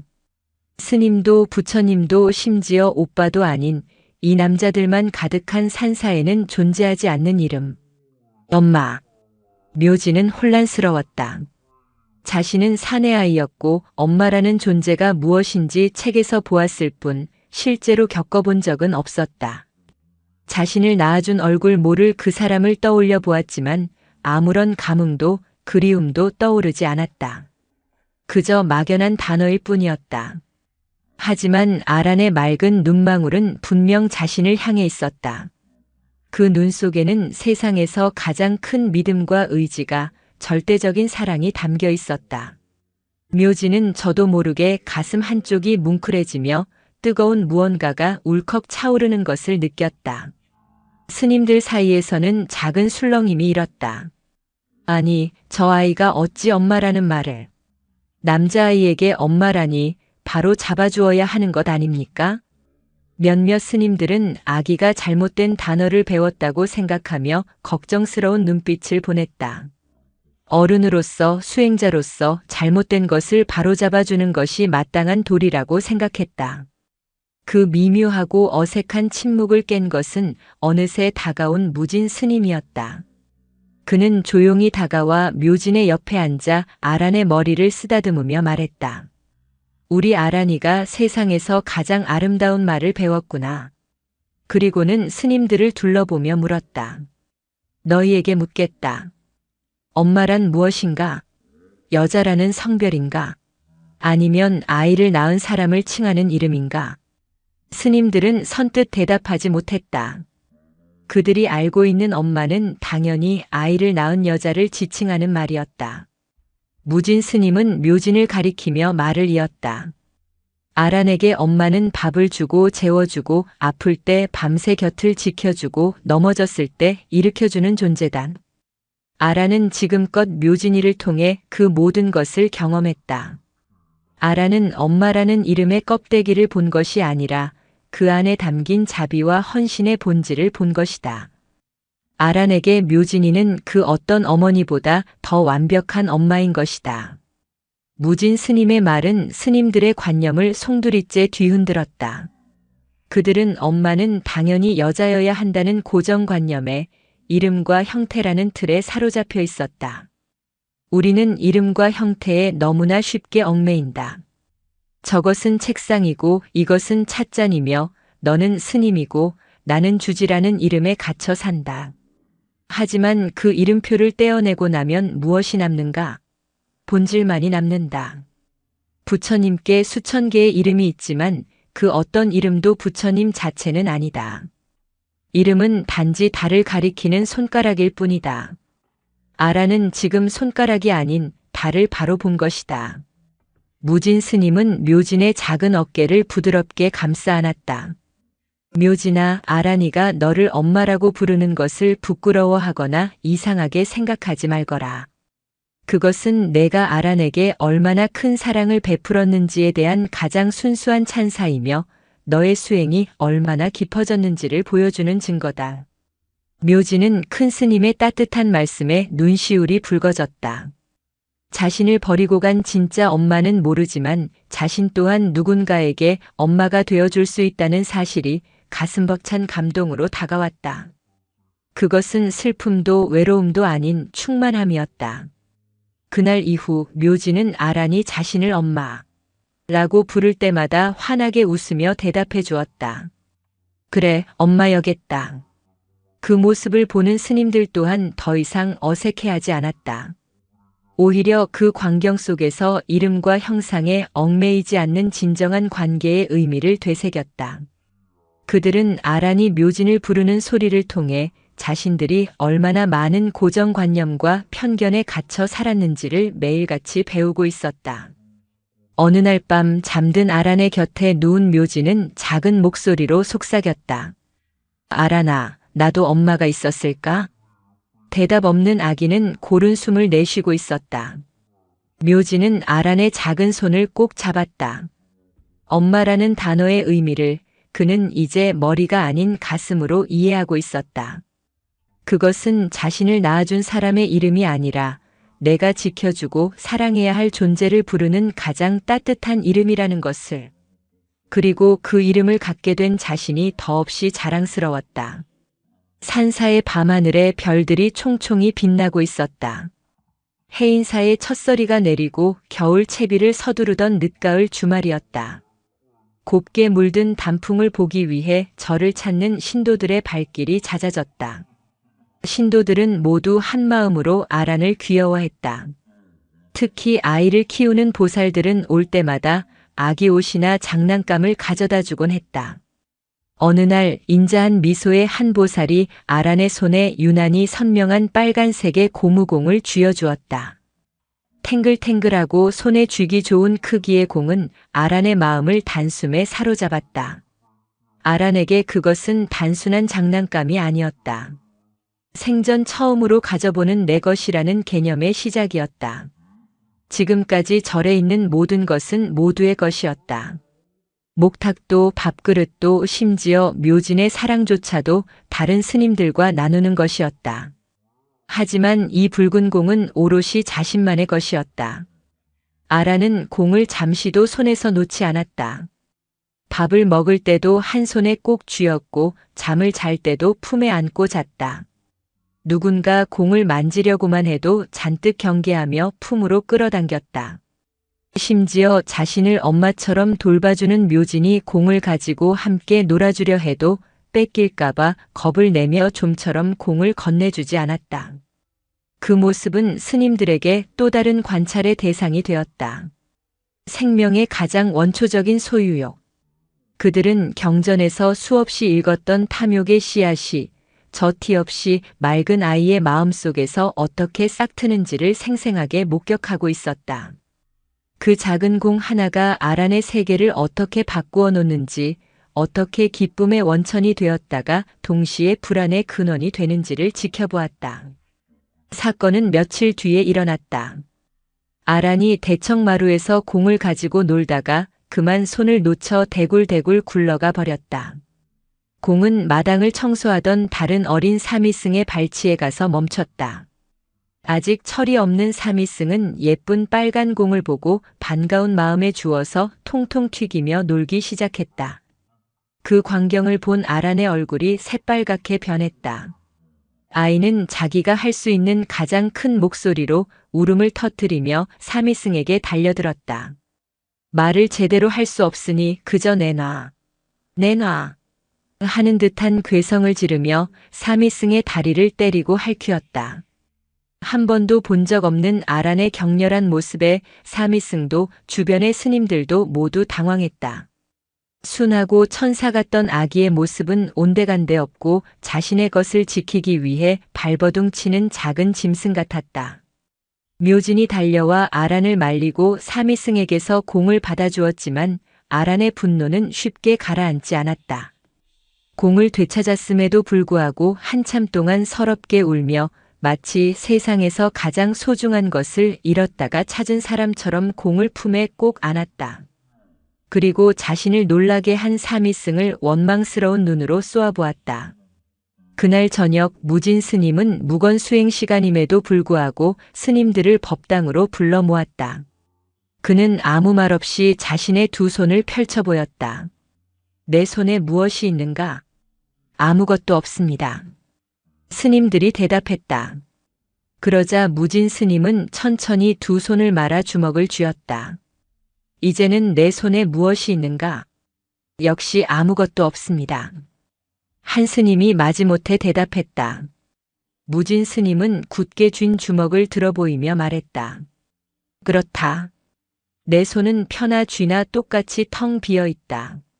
하지만 내가 주먹을 쥐는 순간 너희는 이 안에 무언가 있을지도 모른다고 생각한다. 나 자신 또한 이 안에 무언가를 쥐고 있다고 착각하게 된다.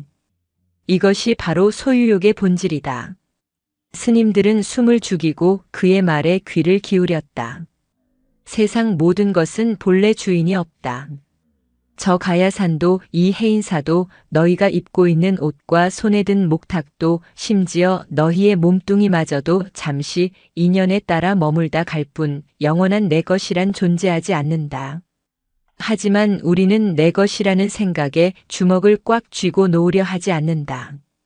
그리고 누군가 그 주먹을 펴게 하려 하면 오늘 아란이가 그랬던 것처럼 고통스러워하고 분노한다.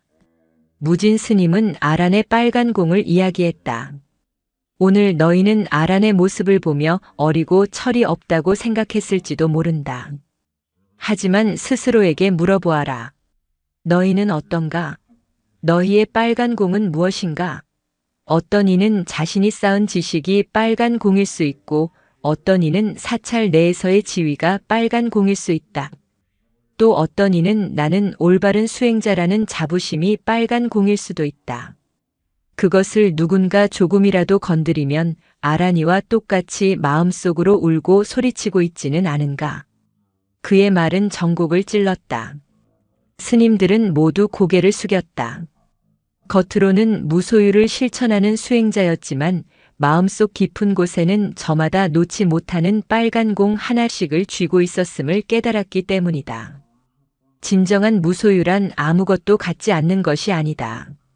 모든 것을 가졌으되 아무것에도 얽매이지 않는 것이다. 주먹을 펴는 것을 두려워하지 마라. 텅 빈 손바닥만이 세상을 온전히 받아들일 수 있는 법이다. 다음 날 아침 비극적인 사건이 일어났다. 아란이 그토록 애지중지하던 빨간 공이 마당 한쪽 배수로 구멍으로 빠져버린 것이다. 손이 닿지 않는 깊은 곳이라 꺼낼 방법이 없었다. 아란은 한나절을 배수로 구멍 앞에서 떠나지 못하고 울었다. 묘진과 스님들은 그런 아란을 위로했지만 소용이 없었다. 세상이 무너진 듯한 슬픔에 빠진 아기 앞에서 그들이 해줄 수 있는 것은 아무것도 없었다. 하지만 이튿날이 되자 기적이 일어났다.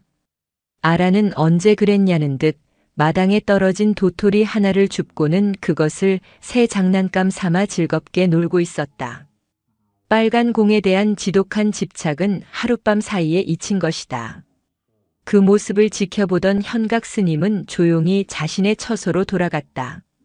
그리고 늘 손때를 묻히며 아끼던 윤기가 자르르 흐르는 값비싼 흑단 염주를 서랍 깊숙이 넣었다. 대신 그는 서랍 구석에 있던 투박하고 이름 없는 나무로 깎은 염주를 꺼내 손에 걸었다. 마음의 주먹을 아주 조금이나마 펼쳐본 순간이었다. 해인사의 스님들은 그렇게 또 하나의 살아있는 가르침을 얻고 있었다.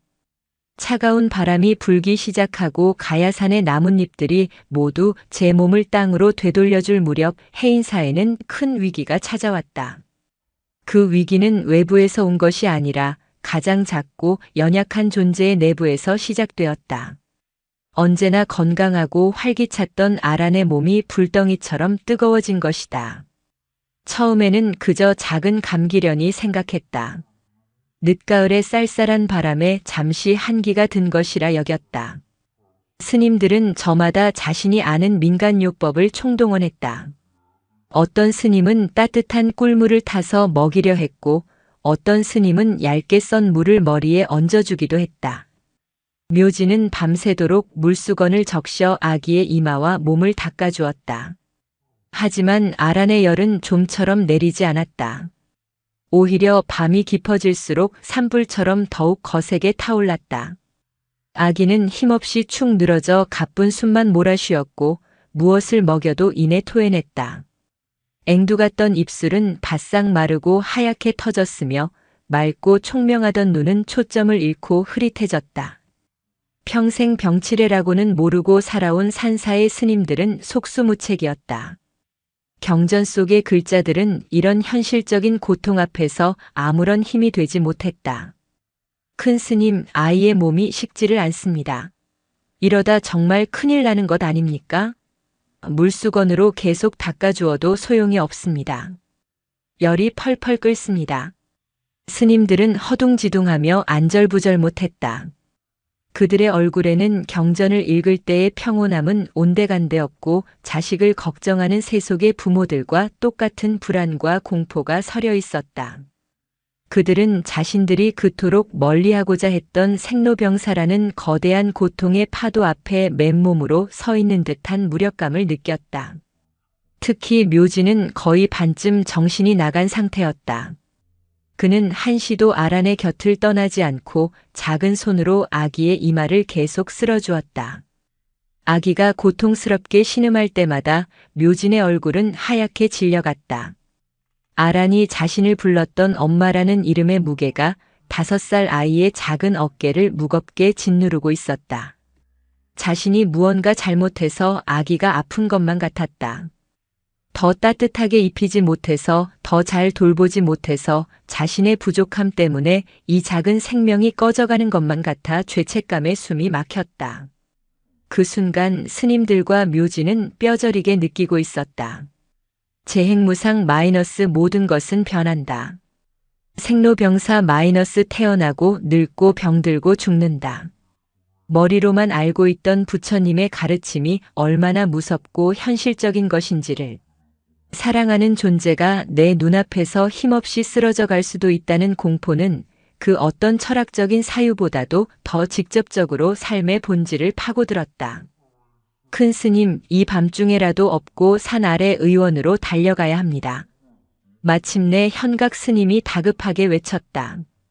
그의 목소리는 거의 절규에 가까웠다. 한때 아기의 울음소리가 참선을 방해한다며 불평했던 그였다. 하지만 어느새 아라는 그의 마음속 가장 깊은 곳에 자리 잡은 소중한 존재가 되어 있었다. 계율과 원칙을 중시하던 그의 이성은 이제 꺼져가는 생명에 대한 안타까움과 두려움 앞에서 힘을 잃었다. 무진 스님은 밤새 말없이 아기의 상태를 지켜보고 있었다. 그는 아기의 가슴에 조용히 귀를 대보기도 하고 미동도 없는 작은 손을 자신의 거친 손으로 감싸주기도 했다.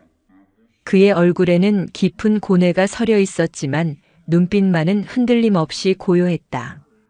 그는 마침내 결심한 듯 고개를 끄덕였다. 그래, 그리하자. 수행도 중요하지만 지금은 눈앞의 생명을 구하는 것이 먼저다. 불법은 현실의 고통을 외면하는 가르침이 아니다. 어서 산 아래 읍내 신도에게 연락하여 차를 부를 준비를 해라. 무진 스님의 말은 단순한 허락이 아니었다. 그것은 불교가 결코 관념의 유희가 아니라 고통받는 중생의 곁에서 함께 아파하고 그 고통을 덜어주려는 실천의 종교임을 보여주는 선언이었다. 고통을 없앨 수는 없지만 고통을 줄이기 위해 최선을 다하는 것, 그것이 바로 자비의 시작이었다. 한밤중에 해인사는 때 아닌 소동으로 발칵 뒤집혔다. 한 스님이 어둠을 뚫고 산길을 달려내려가 읍내에 사는 신도에게 급하게 연락을 취했다. 다른 스님들은 아기를 감쌀 두툼한 이불과 갈아입힐 옷, 뜨거운 물을 담은 물병 등을 챙기느라 분주했다. 묘지는 울먹이며 아기의 작은 손을 놓지 못했다. 아기의 손은 불덩이처럼 뜨거웠지만 묘지는 그 온기마저 사라져버릴까 두려워 더욱 꽉 움켜쥐었다. 얼마 후 헤드라이트 불빛이 어둠을 가르며 승용차 한 대가 경내까지 힘겹게 올라왔다. 신도의 차였다. 무진 스님이 아란을 안고 묘진과 현각 스님이 함께 차에 올랐다. 차가 덜컹거리며 산길을 내려가는 동안 묘진은 차창 밖으로 스쳐 지나가는 어두운 나무들을 보며 필사적으로 기도했다. 부처님, 제발 아란이를 살려주세요. 제가 대신 아플게요. 제 모든 것을 다 드릴 테니 제 동생을 데려가지 마세요. 합천 읍내의 작은 병원 응급실. 회색 승복을 입은 스님들의 등장은 그 자체로 이질적인 풍경이었다. 소독약 냄새와 고통에 찬 신음소리, 분주하게 오가는 의료진들. 그 모든 것이 산사의 고요함과는 너무나도 다른 세상이었다. 의사는 아기를 진찰하더니 표정이 심각해졌다. 급성 폐렴 증상이 보인다며 이 병원에서는 힘들고 더 큰 병원으로 가야 할 수도 있다고 말했다.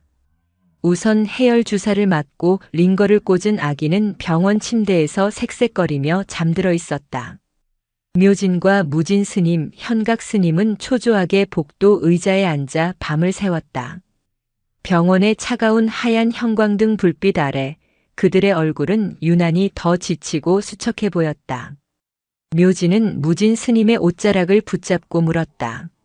목소리가 가늘게 떨렸다. 큰 스님, 아란이 죽는 거 아니지요? 아이의 순수한 질문에 무진 스님은 차마 바로 대답하지 못했다.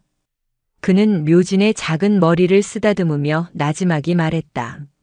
묘진아, 세상 모든 생명은 언젠가 온 곳으로 돌아간단다. 우리도 그렇고 저기 저 나무도 그렇고 아란이도 마찬가지다.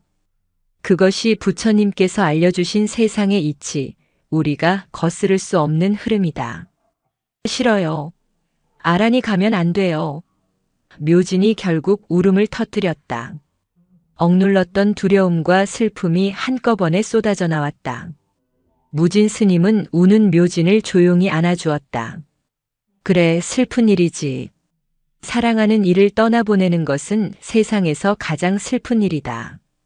부처님께서도 아끼던 제자의 죽음 앞에서 눈물을 보이셨다. 슬퍼하는 것은 당연한 마음이다.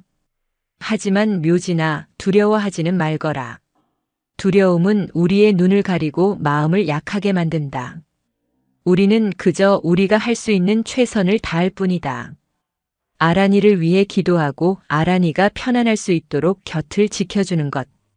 그것이 지금 우리가 해야 할 일이다. 다행히 아란의 상태는 새벽이 지나며 조금씩 안정을 찾기 시작했다. 펄펄 끓던 열이 조금씩 내렸고 가쁘던 숨소리도 한결 편안해졌다. 의사는 며칠 입원해서 경과를 보자고 했다. 스님들은 교대로 병실을 지켰고 묘지는 아예 병원에 상주하며 아란의 곁을 한시도 떠나지 않았다. 며칠 후 아란은 무사히 퇴원하여 절로 돌아왔다. 아직 완전히 회복되지는 않았지만 생명의 가장 큰 고비는 넘긴 것이다. 아기가 돌아오자 죽은 듯 침묵에 잠겨있던 해인사는 다시 활기를 되찾았다. 그날 밤 무진 스님은 스님들을 모아놓고 말했다. 지난 며칠간 우리는 모두 지옥을 경험했다.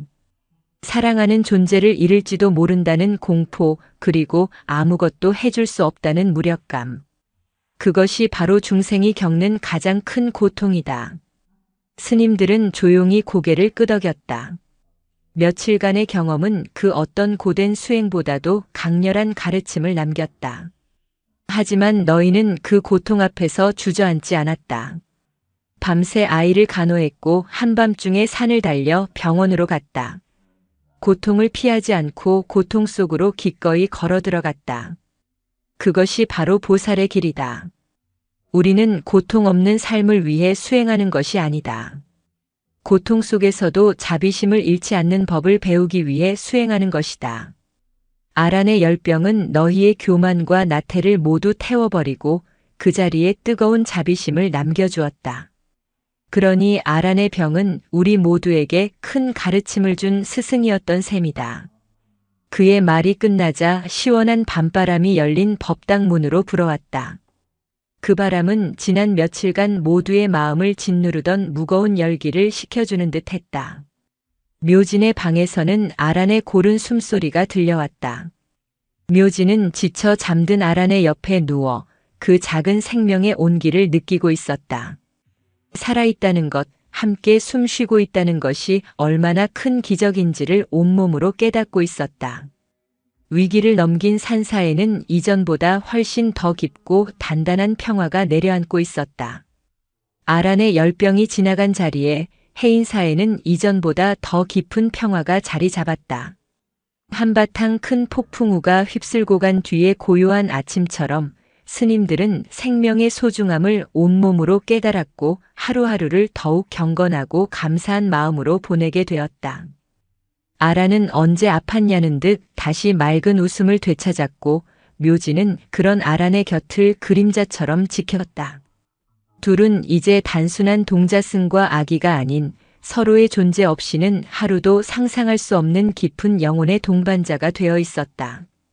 그 평화는 영원할 것만 같았다. 낯선 자동차 소리가 산사의 입구에서 들려오기 전까지는 저를 찾는 신도들의 차는 보통 산 아래 주차장에 세워두고 고즈넉한 산길을 따라 걸어 올라오는 것이 관리였다. 하지만 그날의 자동차는 포장도 제대로 되지 않은 좁은 산길을 위태롭게 거슬러 올라와 경내 바로 앞마당까지 들어왔다. 스님들은 하던 일을 멈추고 의아한 표정으로 소리가 나는 쪽을 바라보았다. 차에서 내린 사람은 50 후반에서 60 초반으로 보이는 한 여인이었다. 값비싼 옷은 아니었지만 단정하고 기품 있는 차림새였다. 하지만 오랜 시간 시달린 듯한 깊은 수심과 피로가 그녀의 얼굴에 짙게 배어 있었다. 여인은 불안한 눈으로 사찰을 둘러보았다. 마치 잃어버린 무언가를 필사적으로 찾고 있는 사람처럼. 그리고 그녀의 시선이 한 곳에 머물렀다. 마당 한가운데서 묘진과 함께 도토리와 솔방울을 가지고 소꿉놀이를 하고 있는 아란에게 여인의 눈이 가늘어졌다. 그녀는 무언가에 홀린 듯 천천히 아기에게로 다가갔다. 스님들이 막아서려 했지만 그녀의 발걸음에는 차마 제지할 수 없는 절박함이 묻어 있었다. 저 아이. 여인의 목소리는 심하게 떨리고 있었다. 그녀는 아란의 바로 앞에 멈춰 서서 몸을 낮췄다. 그리고 아기의 왼쪽 귓불 뒤를 살펴보았다. 그곳에는 아주 작은 파탈만 한 붉은 점이 있었다. 여인의 눈에서 참았던 눈물이 폭포수처럼 터져나왔다. 소연아, 내 새끼 맞구나. 여인은 아란이 아닌 소연이라는 낯선 이름을 불렀다. 아란은 생전 처음 보는 사람의 등장에 놀라 묘진의 등 뒤로 숨었다. 여인은 울음이 뒤섞인 목소리로 말했다. 아가, 할미다. 내가 내 할미야. 묘진과 스님들은 순식간에 벌어진 상황을 이해하지 못하고 그저 멍하니 서 있을 뿐이었다. 무진 스님의 방 차분한 침향내음 속에서 여인의 기나긴 이야기가 시작되었다. 그녀는 아란의 외할머니였다. 아란의 어미, 그러니까 여인의 딸은 남편 없이 아이를 낳은 뒤 심한 산후 우울증을 앓았다고 했다. 여인이 곁에서 딸과 손녀를 돌봤지만 어느 날 딸은 잠시 바람 좀 쐬고 오겠다는 쪽지 한 장만 남긴 채 갓난아기였던 아란과 함께 사라져버렸다. 그날 이후 할머니의 삶은 지옥이었다. 딸과 손녀를 찾기 위해 전국을 헤맸다. 전 재산을 쏟아부어 사람을 썼고 실종 전단을 돌렸다. 그러다 얼마 전 수소문 끝에 자신의 딸이 이 근방 산속에서 방황하다가 몇 달 전 스스로 목숨을 끊었다는 비극적인 소식을 접하게 되었다고 했다. 삶의 희망을 모두 잃고 넋을 놓고 있던 그녀에게 한 경찰이 마지막으로 전해준 말이 있었다. 딸의 유품에서 발견된 메모에 아이는 부처님 곁으로 보냅니다라는 구절이 있었고 비슷한 시기에 이 근방 산사에서 아기가 발견되었다는 소문이 있다는 것이었다. 마지막 지푸라기라도 잡는 심정으로 찾아온 것이었다. 이야기를 듣는 동안 스님들은 아무 말도 하지 못했다. 그저 깊은 침묵 속에서 한 여인의 기구한 삶의 무게를 함께 느낄 뿐이었다. 그들이 부처님이 주신 인연이라 생각했던 아기에게는 이토록 아픈 사연이 있었던 것이다. 이야기를 마친 할머니는 무진 스님 앞에 머리를 조아렸다. 큰 스님, 제 딸이 저지른 죄를 제가 대신 사죄드립니다. 그리고 스님들께서 제 손녀의 목숨을 구해주셨습니다. 이 은혜는 평생을 갚아도 다 갚지 못할 겁니다. 부디 제 손녀를, 소연이를 저에게 보내주십시오. 남은 인생 이 아이만을 위해 살겠습니다. 그녀의 간절한 청에 방 안의 공기가 무겁게 가라앉았다. 모두가 아란을 사랑했다. 아란은 이제 단순한 아이가 아니라 이 산사의 작은 부처이자 모두의 스승이었다. 그런 아기를 이제 와서 보내야 한단 말인가. 가장 먼저 반대한 것은 뜻밖에도 현각 스님이었다. 안 됩니다. 아란이는, 아니 소연이는 우리 절에 온 부처님의 자식입니다. 저희가 끝까지 책임지고 키워야 합니다. 한때 아기의 존재를 가장 불편해했던 그의 입에서 나온 말이기에 더욱 설득력이 있었다. 다른 스님들도 암묵적으로 동의하는 눈치였다. 하지만 그 누구보다도 큰 충격을 받은 것은 묘진이었다. 문 밖에서 모든 이야기를 엿듣고 있던 묘진은 온몸이 차갑게 식는 것을 느꼈다. 아란을 데려간다니. 내 동생, 내가 엄마였던 아란을. 묘진은 상상조차 할 수 없는 일이었다. 묘진은 아무도 모르게 아란의 손을 잡고 대웅전 뒤 자신과 아란만의 비밀 장소인 낡은 석불 앞으로 도망쳤다.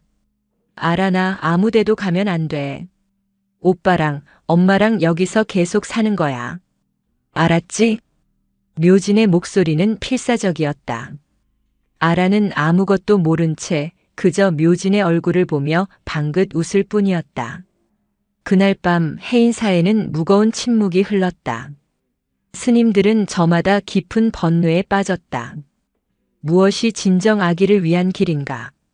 정든 우리 곁에 두는 것이 사랑인가, 아니면 피부치인 할머니에게 보내는 것이 사랑인가? 그들의 마음속에서 자비와 집착이 치열하게 싸우고 있었다. 밤은 깊었지만 해인사의 그 누구도 쉬이 잠들지 못했다. 스님들은 각자의 처소에서 혹은 법당에서 밤새 뒤척이며 번뇌했다. 아란과 함께했던 지난 시간들이 주마등처럼 스쳐 지나갔다. 아기의 첫 울음, 첫 옹알이, 첫 걸음마, 그리고 묘진을 향해 엄마라고 불렀던 그 순간까지. 아기는 그들의 굳어있던 마음에 자비의 샘물을 틔운 존재였다. 그런 아기를 보내는 것은 마치 자신의 살점을 떼어내는 듯한 아픔이었다. 하지만 혈육인 할머니의 애끓는 심정을 외면하는 것 또한 자비가 아니었다. 그들의 수행은 가장 어려운 시험대에 오른 것이다. 무진 스님은 밤늦도록 잠 못 이루는 묘진을 찾아 나섰다. 묘진은 여전히 석불 앞에 아란을 꼭 껴안고 앉아 있었다. 잠든 아란의 고른 숨소리만이 고요한 산사의 밤 공기를 채우고 있었다. 묘진의 작은 등은 너무나도 위태로워 보였다. 묘진아. 무진 스님의 부름에 묘진은 돌아보지 않았다. 무진 스님은 조용히 그의 옆에 앉았다. 내가 아란이를 얼마나 사랑하는지 이 절의 누구보다도 내가 잘 안다. 내가 아니었다면 저 아이는 이 세상에 없었을 것이다. 하지만 묘진아, 진정한 사랑이 무엇인지 아느냐? 무진 스님은 먼 산의 어두운 능선을 바라보며 말했다. 새장 속의 새를 사랑하는 방법은 두 가지가 있단다. 하나는 매일 정성껏 모이를 주고 새장을 깨끗이 닦아주며 내 곁에 두는 것이다. 다른 하나는 새장의 문을 열어주는 것이다. 더 넓은 하늘을 자유롭게 날아가도록. 싫어요. 아란이는 새가 아니에요. 묘진이 처음으로 입을 열었다. 목소리에는 원망이 섞여 있었다. 그래, 새가 아니지. 사람이기에 더욱 그렇다. 사람은 자신만의 길을 가야 한다. 우리는 아란이의 삶에 잠시 나타난 인연일 뿐이다. 거센 비바람을 피해 잠시 머물다 가는 나그네의 쉼터 같은 것이지. 비가 그치면 나그네는 제 갈 길을 가야 하지 않겠느냐. 무진 스님은 묘진의 작은 어깨를 감싸 안았다. 내가 아란이를 발견한 것은 아란이의 인연이었다. 그리고 오늘 할머니가 아란이를 찾아온 것 또한 아란이의 인연이다. 모든 인연은 오고 가는 것. 흐르는 강물을 억지로 막을 수는 없는 법이다. 우리가 할 일은 강물이 잘 흘러가도록 길을 터주는 것이다. 그것이 집착을 넘어선 진정한 자비이며 내가 아란에게 해줄 수 있는 가장 큰 사랑이다. 묘진은 아무 대답도 하지 못했다. 그저 아란을 더욱 세게 껴안을 뿐이었다. 5살 아이가 감당하기에는 너무나도 어려운 가르침이었다. 다음 날 아침 떠날 채비를 마친 할머니가 아란의 손을 잡고 서 있었다. 스님들은 모두 마당에 나와 배웅했다. 누구의 눈가에도 눈물이 가득했지만 아무도 울음을 터뜨리지는 않았다. 밤새 깊은 고민 끝에 내린 어려운 결정이었다. 묘진은 보이지 않았다. 할머니가 아쉬운 표정으로 돌아서려던 순간 묘진이 달려나왔다. 그의 얼굴은 퉁퉁 부어 있었지만 눈은 이상하리만치 차분했다.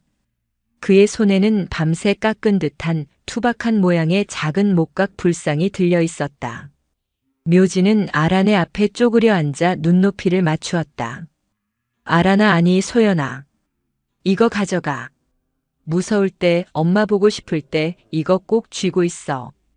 그럼 부처님이 지켜주실 거야.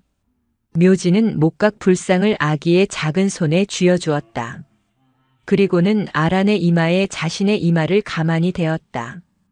길고 긴 작별의 인사였다. 눈물을 터뜨릴 것이라는 모두의 예상과 달리 묘진의 얼굴은 놀랍도록 평온했다.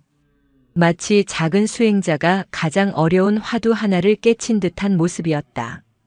차는 천천히 산길을 내려갔다. 아란은 창밖으로 손을 흔들었다.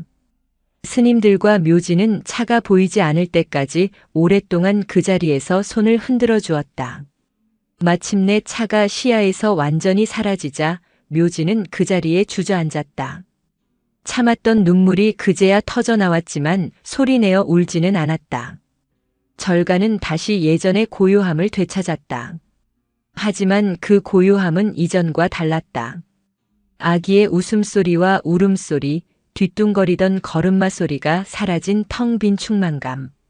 스님들은 비로소 비운다는 것의 참된 의미를 가슴으로 배우고 있었다.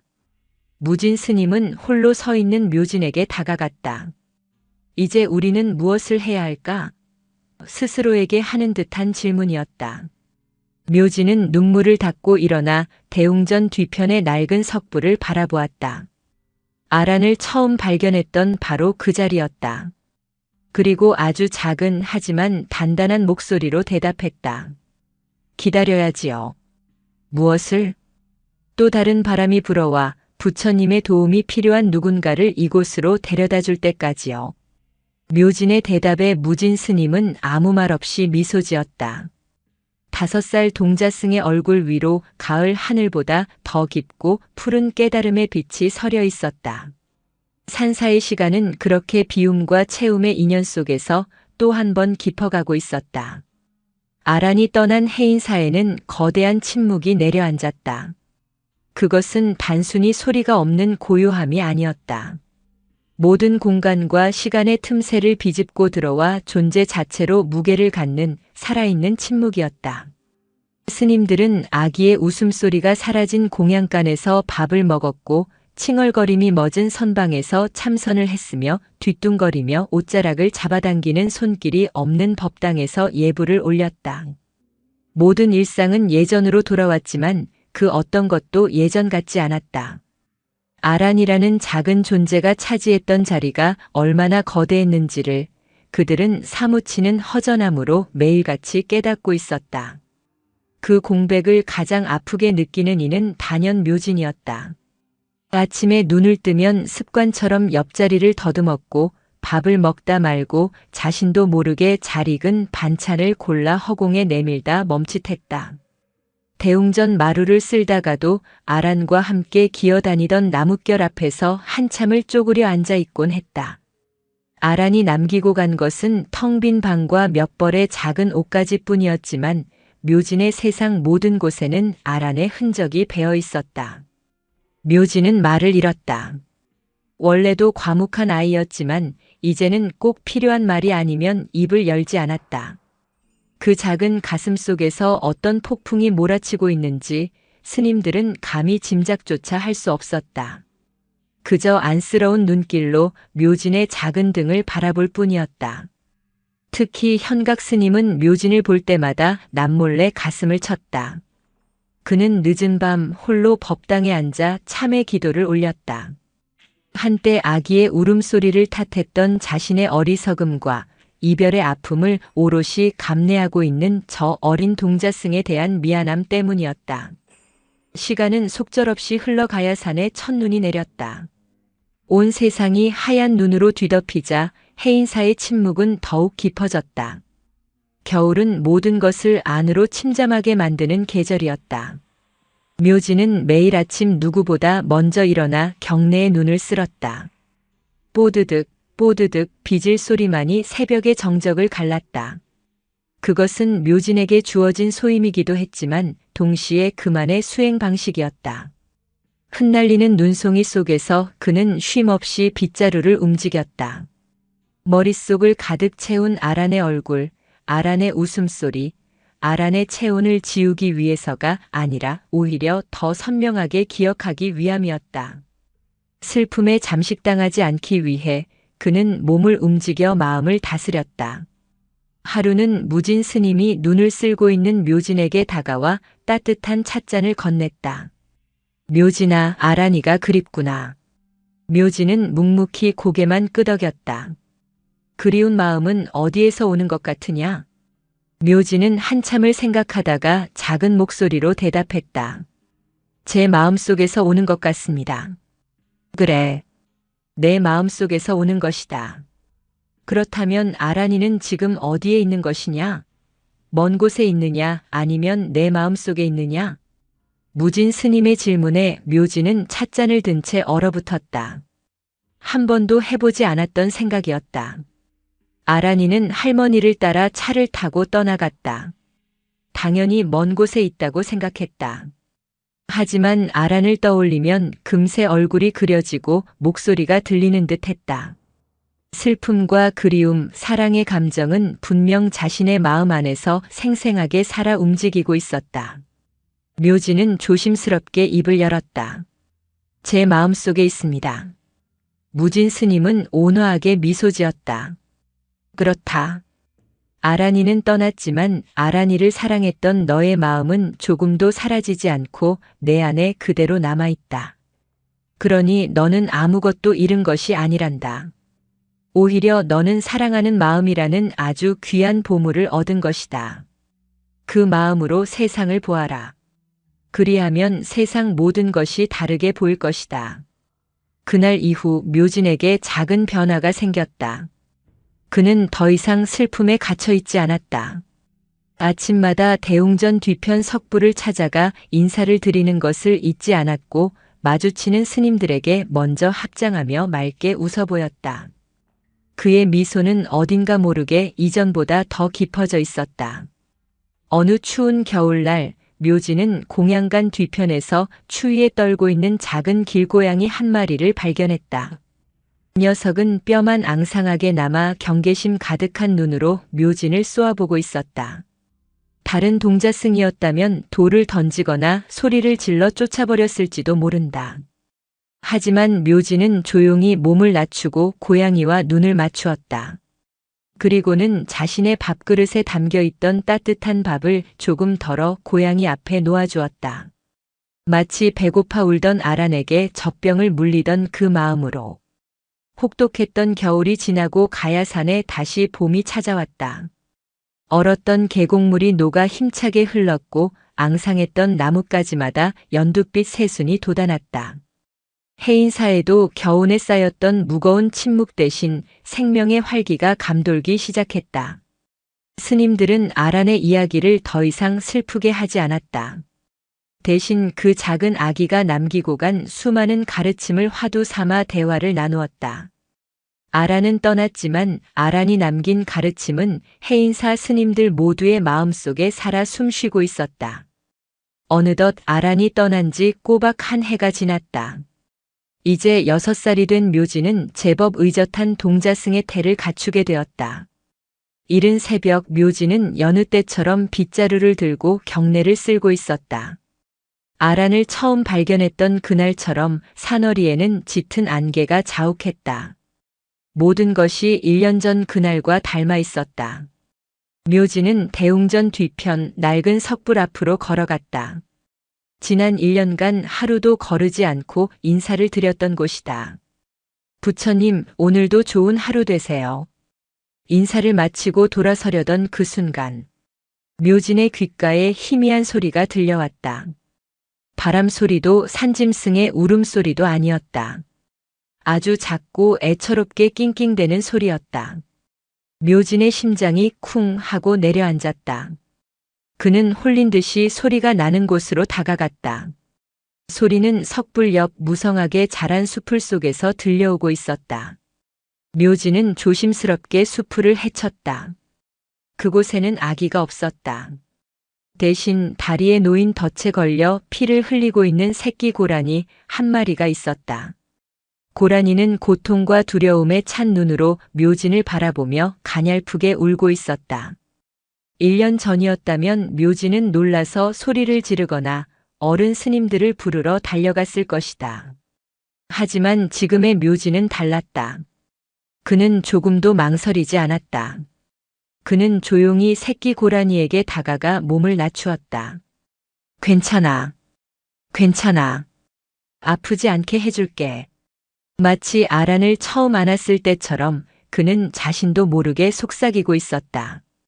그의 목소리에는 두려움이나 망설임 대신 깊은 연민과 차분한 확신이 담겨 있었다. 묘진은 고사리 같은 손으로 덫을 조심스럽게 살피기 시작했다. 그 모습을 멀리서 무진 스님이 지켜보고 있었다.